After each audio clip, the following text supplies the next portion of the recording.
All right, I got new Palo Verde coach Jamal Chatman. Yes. Sorry, Chatman. Taking over a Palo Verde program it's in transition, right? You guys didn't have a varsity season last year.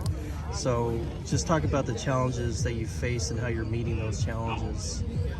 It's no different from any other challenge trying to have a varsity program. For us right now, with the program we're rebuilding in a sense, so many ways. At this time, we have 2 seniors, so of course we're rebuilding. I'm glad that they're going to get the opportunity to have their senior year and play a varsity season. So with that being said, it's going to be a young team. The majority of the team will be sophomores, a few juniors sprinkled in there, and from that point, we're going to play as hard as we can. We're going to show up to every game and give everybody a challenge to our best of our capability.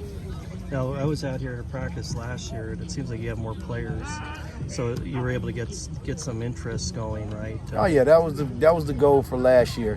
It was mainly all freshmen, so we want to get them a taste of football, get them on their playing level field, so they can have that experience. And right now, it's going to be in so many ways their choice on if they're, going to participate in that varsity. If they're ready, I'm going to let them know that we feel you're ready, and at that point, we'll have a conversation with them and their parents. And that's basically how I do with freshman period. But, with the sophomores this year, I'm going to give a lot of them the opportunity to say no if they want to. I'm fine with that. But, some of them they will be dressing, but, we'll see how that works out the best. We want to keep the ones that can do it, doing it, and the ones that are not able to do it yet, let's keep them on the field where they can develop and grow. And so when their time to be varsity players, they can step out and be confident. Talk a little about your coaching background. I know you've been in Texas, you said before. Well, I went to high school and college in Texas. Okay. I went to Jack Yates High School and Texas Southern University. And then from there, I bounced around trying, teams would invite me around. So I did that whole circuit, and then I ended up playing a bunch of minor league teams for people who just wanted me and my quarterbacks to come and play for them. So after that, I started, of course, going into coaching. And from there, I think after my 3rd year of coaching up there, I became a head coach. And then from there, I just kept working. I had 2 years as a head coach. Then I went back to a school, and then I was the head coach at both the middle school, and then I was the assistant head coach at the varsity. So I was doing a double duty coaching job. So and that was in Maine. That was in Maine, okay. Yes. But other than that, that's what I did. Right. Both all the programs that I was at, they were all in a rebuilding stage. So I understand that. I'm used to having my magic number is 22. The last team we had, basically the last 2 seasons, we had 22 kids. So if we get 22, we can make it happen.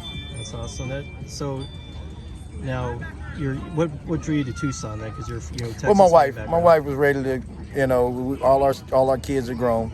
My wife wanted to get out of the snow, so hey, I followed my love. Yeah, this is a good place to go with that. Yeah, it's hot, but I'll take it. Yeah. So, 1 second, Coach. Yeah, sure. Hey, Coach, you can line them up in the defense. Hey, Coach, I'm going to, while you're on pause, I'm going to send 3 of these guys over to get changed. Yes, sir. Thank you. Filmers too? I got the filmers already. Do you need all the filmers up there? Or? At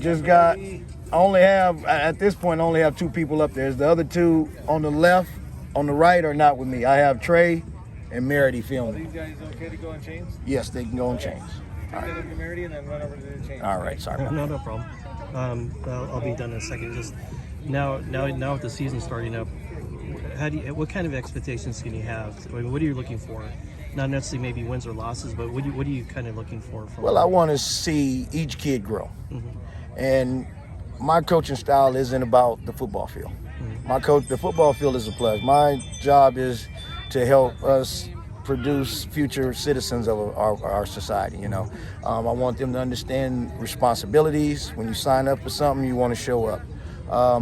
You want to honor your word, and then in there you're going to learn how to get pushed down, get back up, and understand that everything will not be given to you. You have to have an effort. You have to have the challenges and face them, and understand the difference in what's given to you and what you can go out and get. Great. Well, we look forward to seeing this program develop under you, and a lot of people will get to know you here in Tucson. So best of luck Oh to you. yeah, they'll get to know there me. already some- Unfortunately, some I'm very already- boisterous. Unfortunately, but A lot of people I'm already gonna know you. I'm gonna be very quiet at this moment about a lot of things. But you know, like the last thing about what you're asking, my goal for our program this year is to compete. Yeah. We want, after every game, win or loss, we want the other team to come across, shake our hands, and say, "Hey, you guys played us." Great. You know, if they beat us by 60, I want them to still come over and say, "That was the hardest 60 we had to get." Well, So Coach, that's the goal. I appreciate it. Best of luck to you. Thank you for allowing the interview. I know you guys are getting ready for a scrimmage, so I really appreciate it. All right, thank Thank you you. very much. You take care. Have a great day.